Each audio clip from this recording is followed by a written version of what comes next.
and became the party of rebels and minorities. The disaffected turned to them. They were the Robin Hoods of Islam and learned to be utterly ruthless.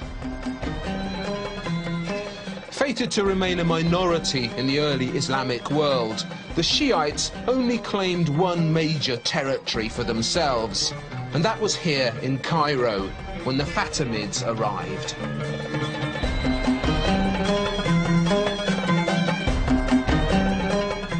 The Fatimids took their name from Fatima, Muhammad's favourite daughter, the mother of Hussein. They too claimed descent from the Prophet, and these Fatimids built Cairo from scratch. There was nothing here when they arrived, and apparently they called their new capital Al-Qaira, the Conqueror, after the planet Mars, which was in the ascendancy when they got here. Some would say the planet Mars has been in the ascendancy around here ever since.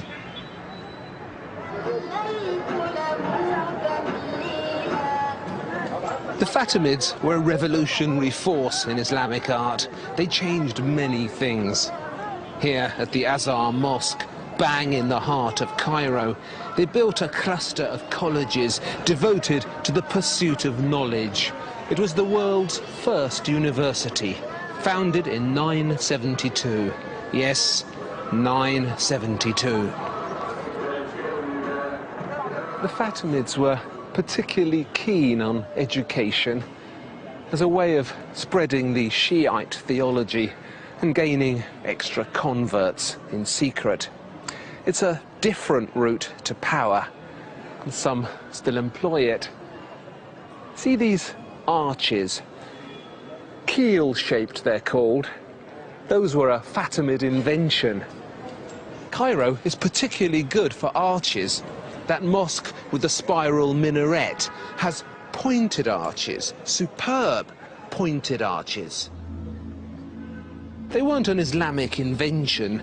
The Sassanids had used them already, but Islam developed and popularized the pointed arch, and then passed it westwards so that the Gothic age could happen.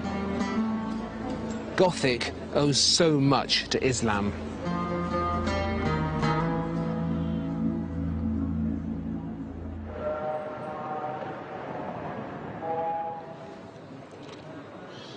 I love these spaces, these forests of columns. This is called the hypostyle type of mosque, which basically means that it has lots and lots of columns supporting a flat roof. It's a very simple way of building, descended directly from that portico in the Prophet's courtyard, where the palm trees and the thatch gave his followers somewhere to shelter from the sun. This does exactly the same.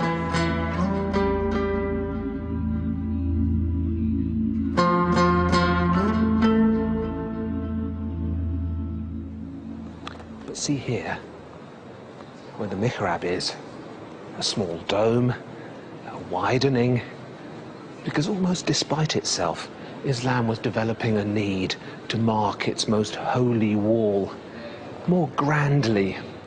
It's a tendency we'll be keeping an eye on, because this need to rise up to dizzy heights becomes one of the key issues in Islamic architecture.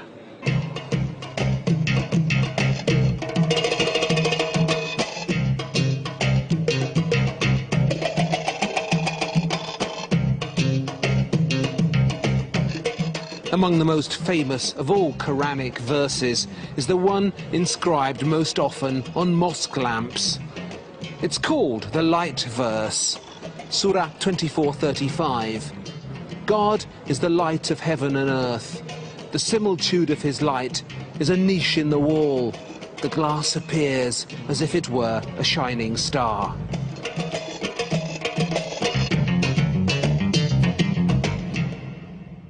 We know this is royal. It was made for Sultan Bakuk, Egyptian ruler. We know the date, which is about 1385. It's dated, isn't it? It's toward the end of, no, we know when he ruled. That's why we know the date. And this would hang just in front Either in the mosque or in the house. But they call it mosque lamp because that is the description that was given when it was produced.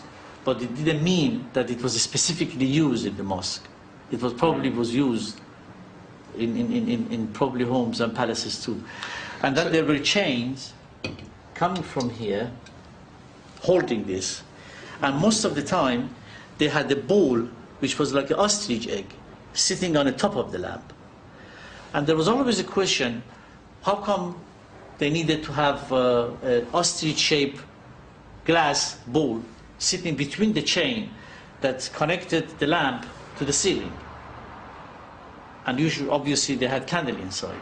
The reason was that they didn't want to have animals falling into it. I see. So if something you connected the flies. That's correct. Or and flies, the moths. sometimes maybe mice. They fall outside of the lamp rather than falling into it. That's excellently practical. Yeah.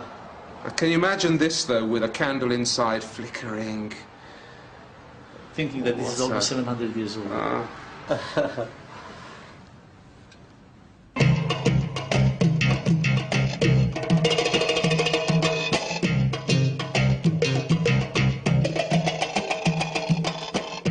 Egypt has a special relationship with precious stones.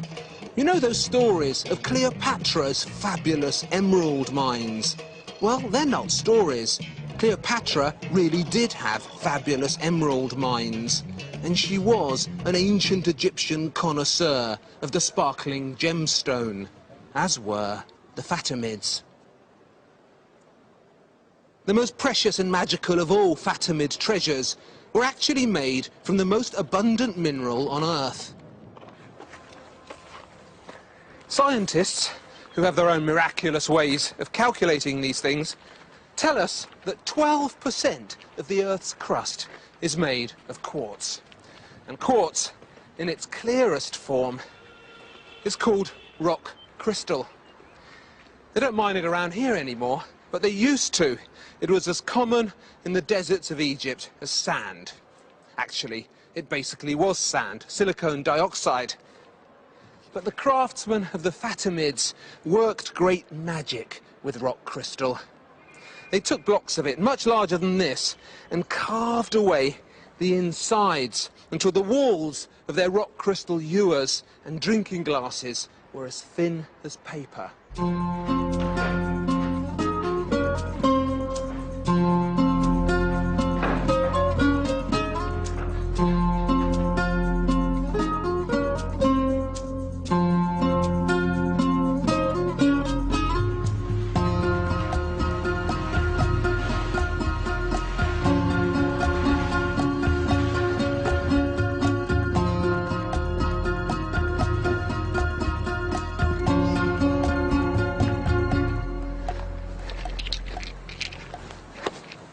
Crystals, like these, are of course what crystal balls used by fortune tellers used to be made from.